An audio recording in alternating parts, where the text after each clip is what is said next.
Magandang araw! Ngayon nga po ibigay po natin ang magiging game schedule nga sa January 28, 2025 at syempre latest team standing ngayon as of January 25 hanggang January 28, 2025.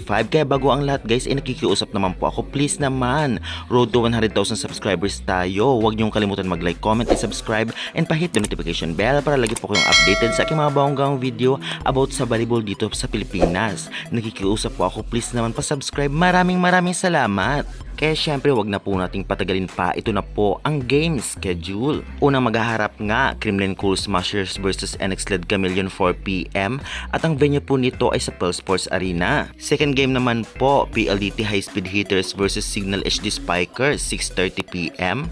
Venue Pearl Sports Arena. At kung magtatanong kayo saan ito mapapanood, meron po nito sa cable sa channel na One Sports or One Sports Plus. Minsan nagla-live sila, minsan hindi. At meron po nito sa Pilipinas Live application. I-download nyo lamang po at mag-register. Sa Signal apps ay meron din, download and register din. May mga bayad ngunit sulit naman. At meron din pong libre sa Google, search nyo lamang po PBL.PH Live. 30 minutes late ngunit malinaw at buo yung video.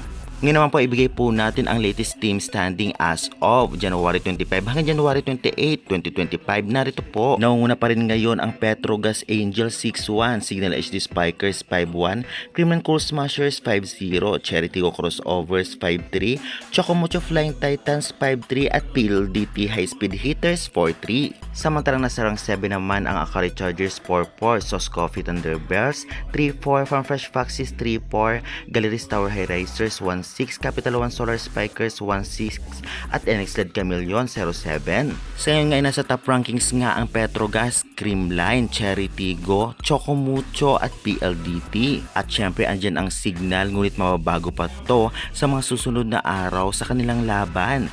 Ngunit naman talaga ang NX Led, Galleries, Capital One ay talagang mukhang hindi na makakahabol dahil kunti na lang ang kanilang laban at nasa bottom team sila sa ranking sa ngayon. Tiyak na babawi ito next conference. Ganun pa man, kitang-kita nga natin ang improvements ng every team na talaga namang gustong-gustong maipanalo ang laro, ngunit talagang may kulang talaga. Kaya naman abangan na lang po natin ang next game nila at syempre baka makabawi. Kaya guys, hanggang dyan muna po. Maraming salamat.